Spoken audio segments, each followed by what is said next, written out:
All right, well, welcome to this week's episode of the Dubai Doctors Podcast. Today, we have a very special guest on the podcast, very well-known aesthetic oculoplastic surgeon, Dr. Alia Issa, who's sitting right next to me here. Hello. Hello. Thank you for joining the podcast today. So this is very exciting to have Dr. Alia. She is by far the best oculoplastic surgeon in the Middle East.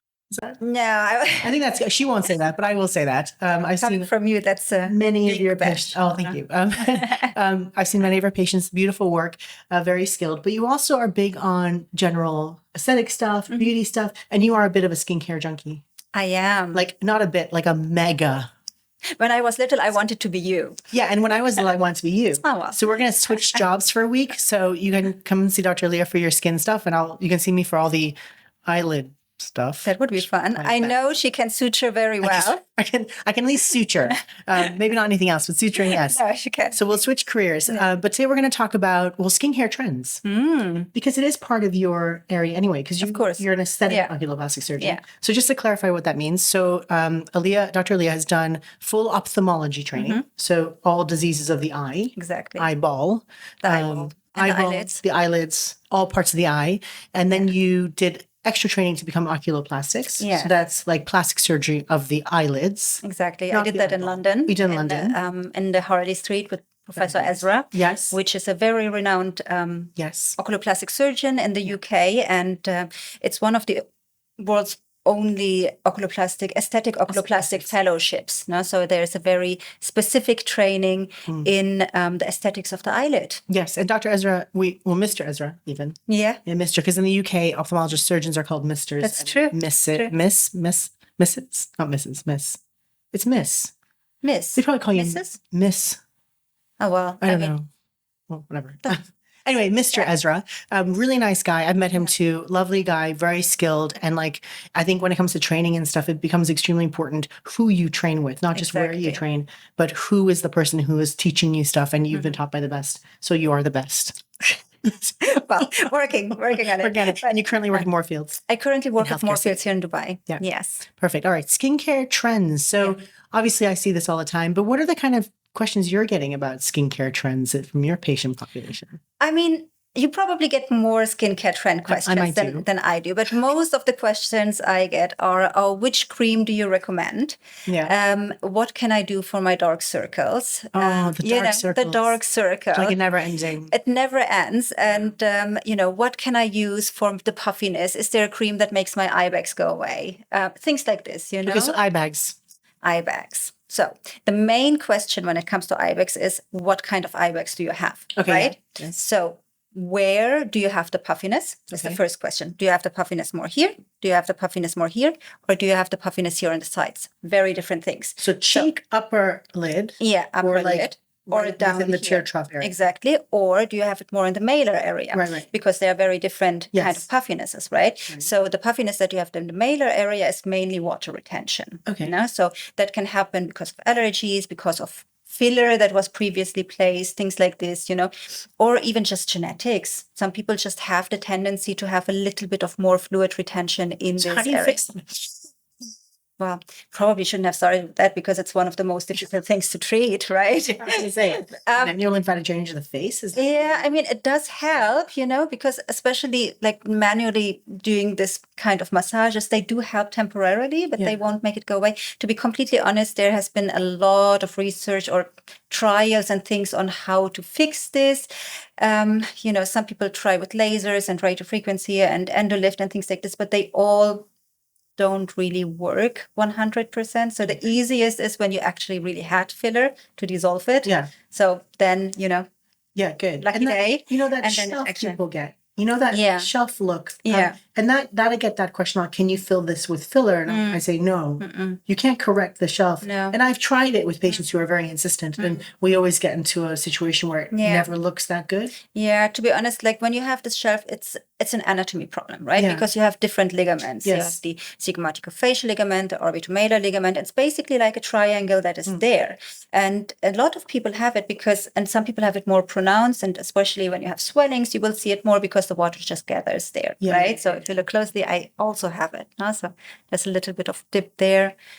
I mean, I see it when I look in the mirror. I know, I do. Yeah, it's really mild though. It's really But mild. it is there. You can see it. And of course, when I had a day where I had a lot of salt and chips and stuff like in the night before, when I wake up in the morning, I can see it more because more water gathers there in this training. It's just a mailer amount.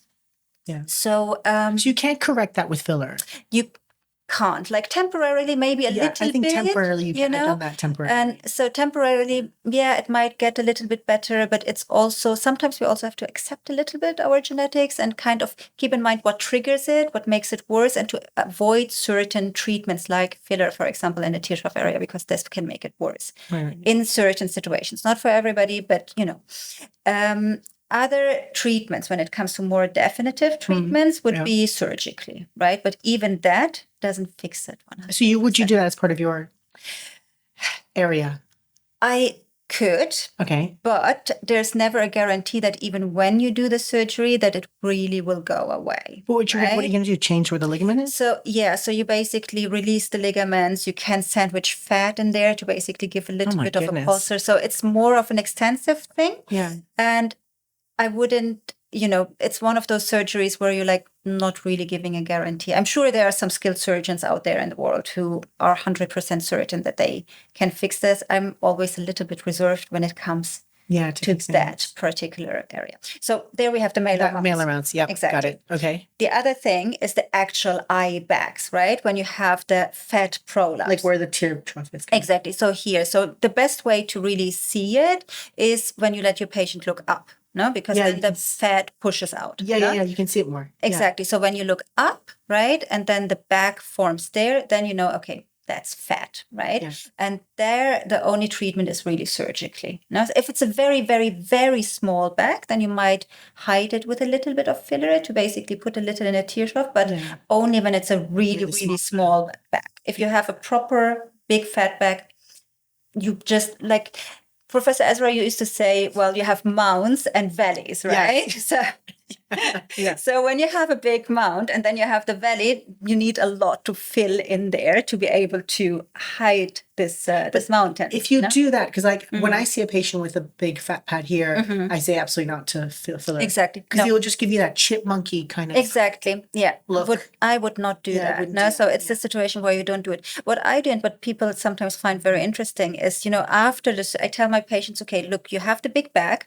You also have a little bit of a tear trough hollow. Sometimes, and this is very trending now on social media, of course, is like to say, oh yeah, can't we just transposition the fat and then we transfer fat and then we, play around with the fat, basically. Sounds so simple. It sounds so simple. No, it's like, can't you just take my fat and put it in there and do this? But everything has its limitations. And even when you do this, you sometimes still might end up with a little bit of a hollow, which most people don't really mind, right? It's natural to have. It's natural. And this is what I try to explain so often. Some people come like, I don't like my hollow here. And I look at them, it's like, this is not a hollow. This is natural anatomy. This is how it's supposed to look like. Your eyes are there. Your cheeks should not be attached to your eyelids, right? Yeah. So your cheeks should not be attached to your eyelids.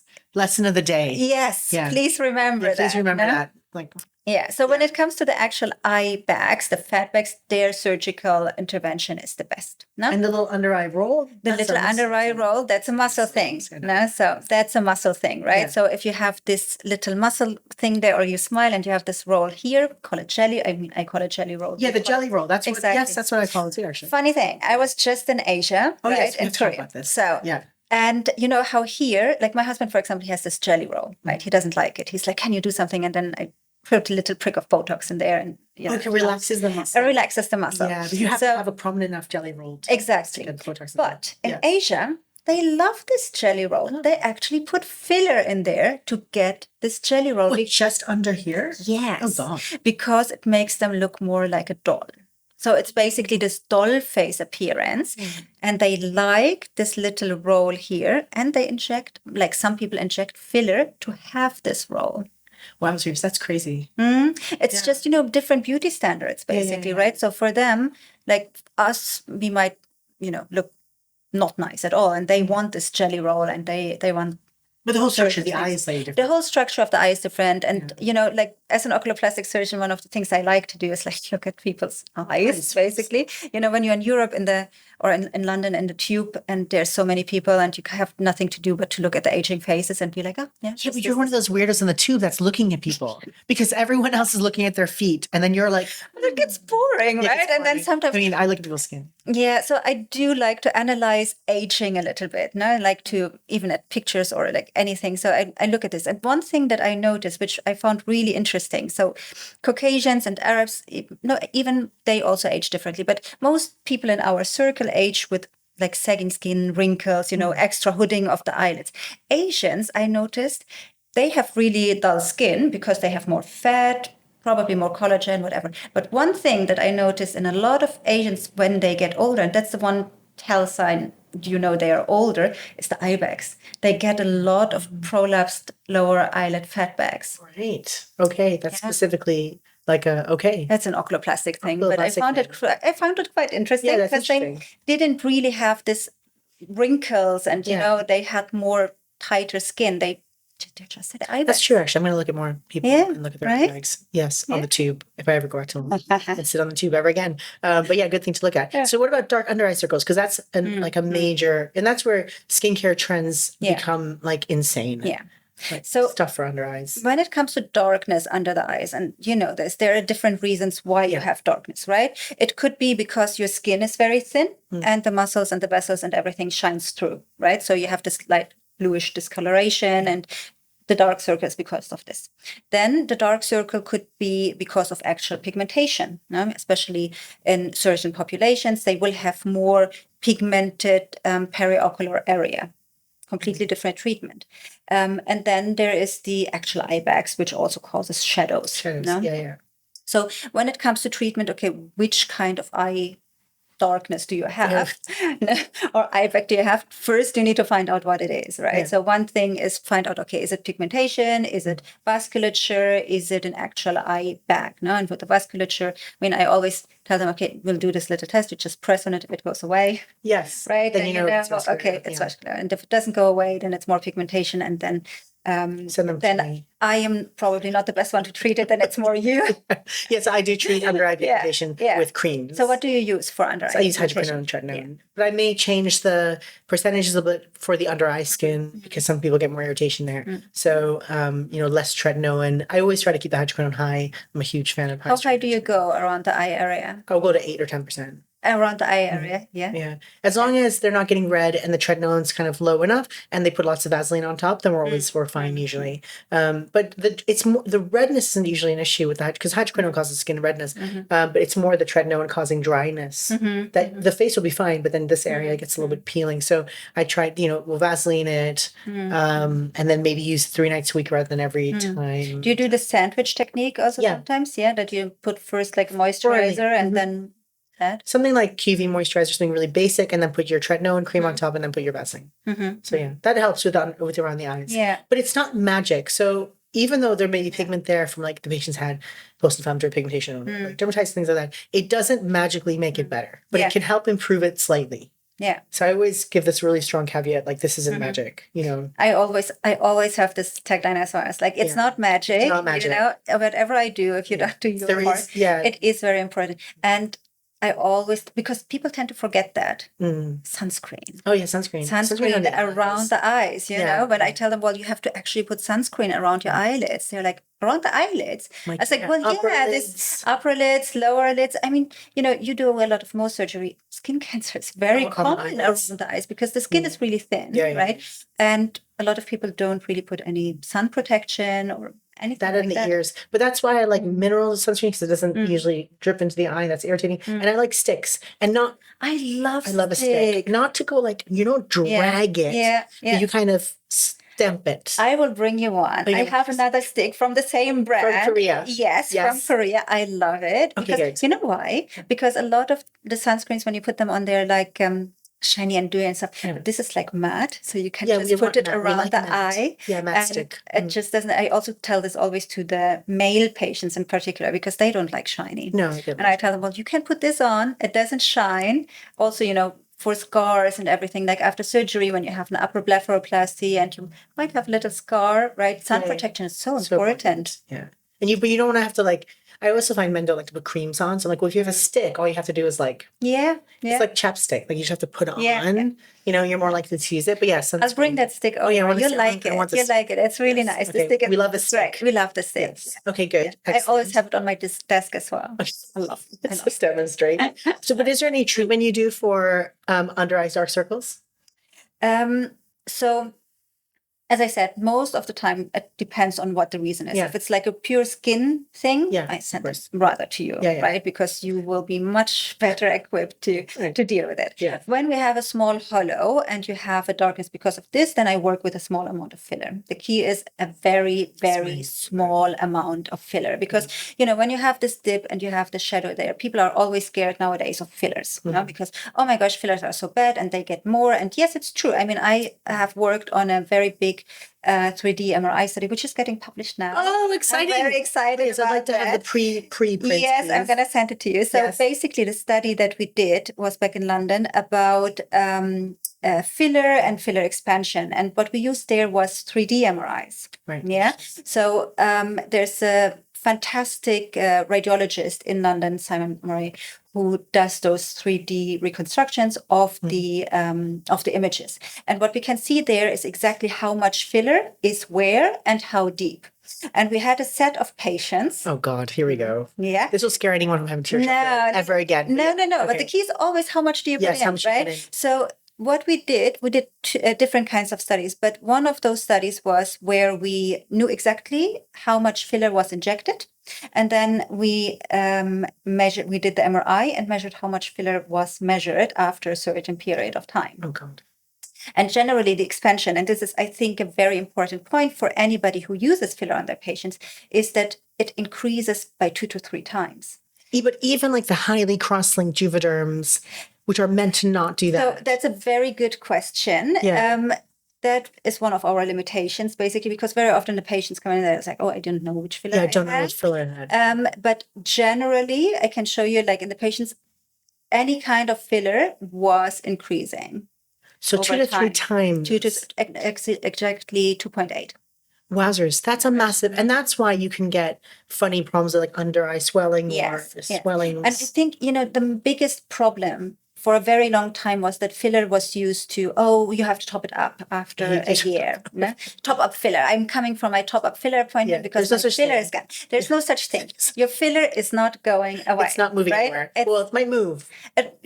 But it's not. Yeah, maybe a little. But if it's placed in the right place, it actually shouldn't really move much. And of course, you know, you're right. There's different kinds of filler. Obviously, I use mainly the ones for around the eyes. I don't do lip fillers or chin fillers or anything like that. Under the eyes? Oh, no. Oh, wait, sorry. No, you wouldn't put that kind of filler. I don't put that kind of fillers. Yeah, of course not. Yeah, no, I don't. So when patients come to me, you know, the wildest thing I would do is like do temple fillers or a little bit on the upper eyelid, which I'm also not the biggest fan of. But, you know, in some situations it can be helpful. Yeah.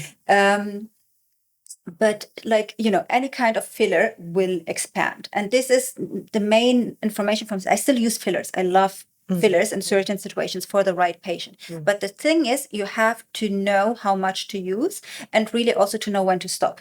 Because the patients will say, oh, a little bit more, a little bit more. Well, a little bit more will make a much, much bigger problem. And I try to push the aesthetic of trying to look a little bit more natural, you know, like, please, let's stop overfilling and go a little bit more natural. I'm not against filler. I do love filler for certain patients. I think it's a fantastic tool, but just not too much. Yeah, I mean, just for under the eye, I always will on the bone, have to be deep. Yeah. Because even I had filler that was put too superficial, and then you were the only person who saw it. And then once Alia showed me my filler, I could not unsee it. So that's true. It must have been there for about 7 years. Yeah, it's true. It's true. Yeah, and then you dissolved it, and now it's gone. Thank God.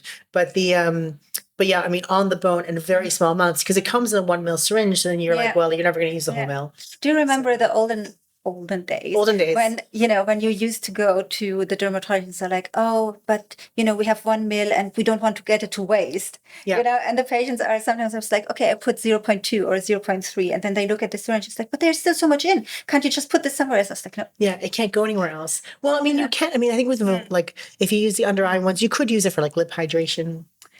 Maybe. Can I? Yeah. Yeah, it Yeah. depends which one it is. I mean, because I always think it's such a shame to use only a little bit of it. Yeah, you're right, probably. So But yeah, I I mean, use them then later for demonstration. I don't reuse any filler. No, you So can't, it's like, yeah. I just put it in, and then when I put demonstrations, like, look, this is how the filler looks like. yes, and I use that keep as a them in my room as a demonstration. demo. This is what filler looks like. And I guess to show how can it dissolve or something. But you could, I mean, if you're using like a very fine, I don't know, I mean, I use Volbella andinase, and so I don't know which one you use, but you can. Theoxane. Which one? Theoxane. Teoxane Redensity too. too. Yeah, I've used that too. That's quite a nice one. I really like that. You could use that in the lips for hydration reasons and maybe a tiny little bit of volume.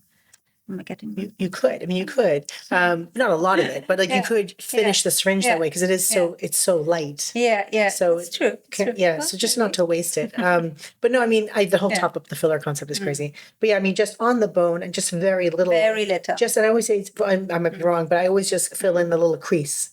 I'm like, let's just fill the little crevice a little bit. So yeah, that it exactly. You lifts don't up a want to little go bit. too up, right? So No. you want to go exactly there. I mean, there's different techniques. Yeah. I always use cannula, to be honest, because, I'm an ophthalmologist. I'm rather play it safe in that area because obviously one of me too. Yeah, right. But, like, we don't want those filler complications. So those things like, with the cannula and you kind of feel safe. I feel safe with I mean, I'm happy to use a cannula. I've never not used a cannula for my eyes, so I don't really know how to do that. But yeah, no, okay, cannula for a little bit of. Another thing that I like to use for under eye darkness, especially when the skin is dry and thin, and you want to kind of rejuvenate it a little bit, and this is where trends come in a little bit. Is right to trends? Yes, which one? Talking about the trends, it's polynucleotides. Yes, so you got me to using that.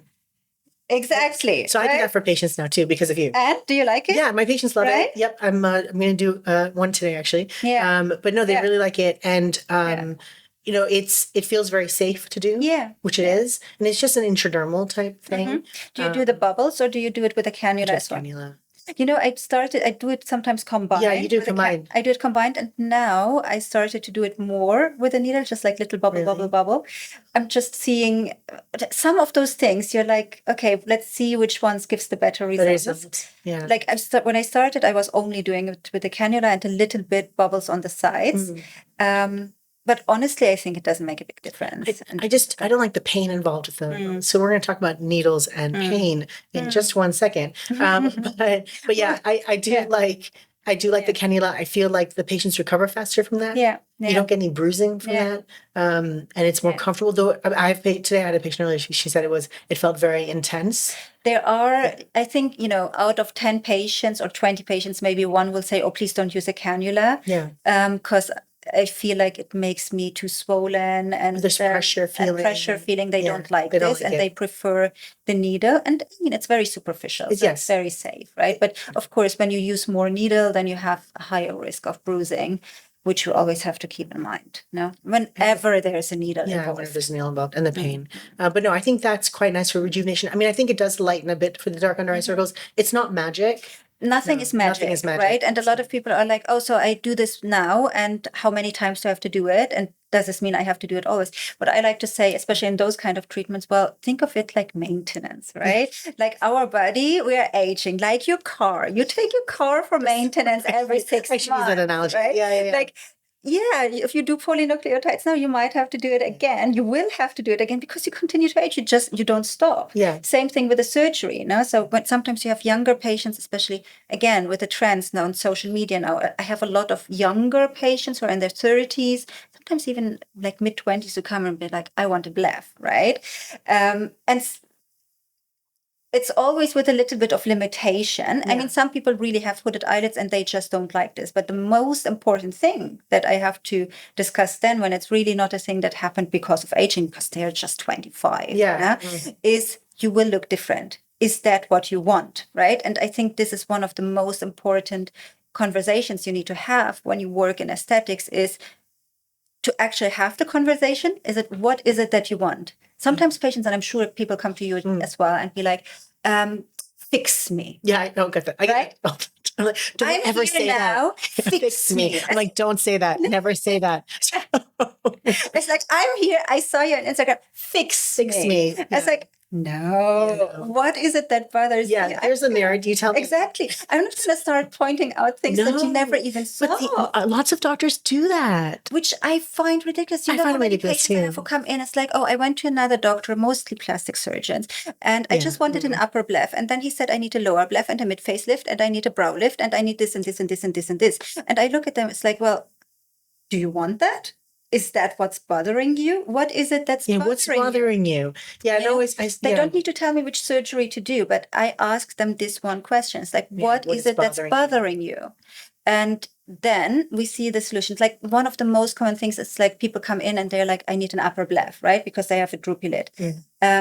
What they often don't see, where, you know, my oculoplastic experience comes in, is sometimes they actually have a droopy lid, not excess skin. They have like a ptosis. They have ptosis, and a lot of people don't see it. You know, it's like, and what happens is if you only do the blepharoplasty and you don't correct the ptosis, it actually looks worse. Yeah, okay, imagine that. Because they come in and it's like, I look so tired all the time because I have so much excess skin. Well, actually, no, you look tired because your eyelids are droopy. Should be. You know? Yes, that's a good one to definitely. But I do find that the thing where, like, never go into an aesthetic practice of any kind, whether it's surgical or medical, and say, just make me look younger, because you're just going to leave with an empty wallet and like not a lot. Like I didn't know what I had done. But also, I don't know what I had done. But also a paranoia, because you have a person saying to you, like, I have patients who go, they just want a little bit of Botox, and the practitioner or the doctor is like, but you could also use some lip filler and maybe a bit of cheek filler, and you could use this laser and this tightening and this, and then they start thinking, do I need chin filler? Like I've had this where someone's like, oh, you should have chin filler, and the patient's like, do I need chin filler? And it's like, you didn't go in there. You went in there for some frown line Botox, and now you're thinking you have a chin problem and a nose problem. Like, oh, she said I need nose filler, chin filler, this filler, this filler.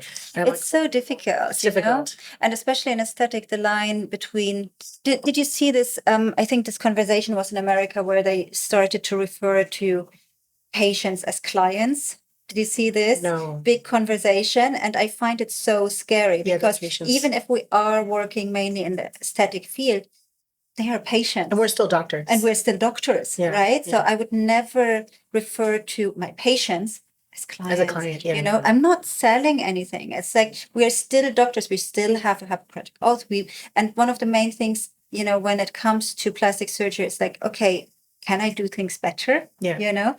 Can I achieve the result that you want? Or am I maybe not the right doctor? Is there somebody else that would be better equipped for this? Or do I simply think you should not do this? And I'm not afraid to say, well, I can't do this. Maybe if that's what you want, you should see a different doctor.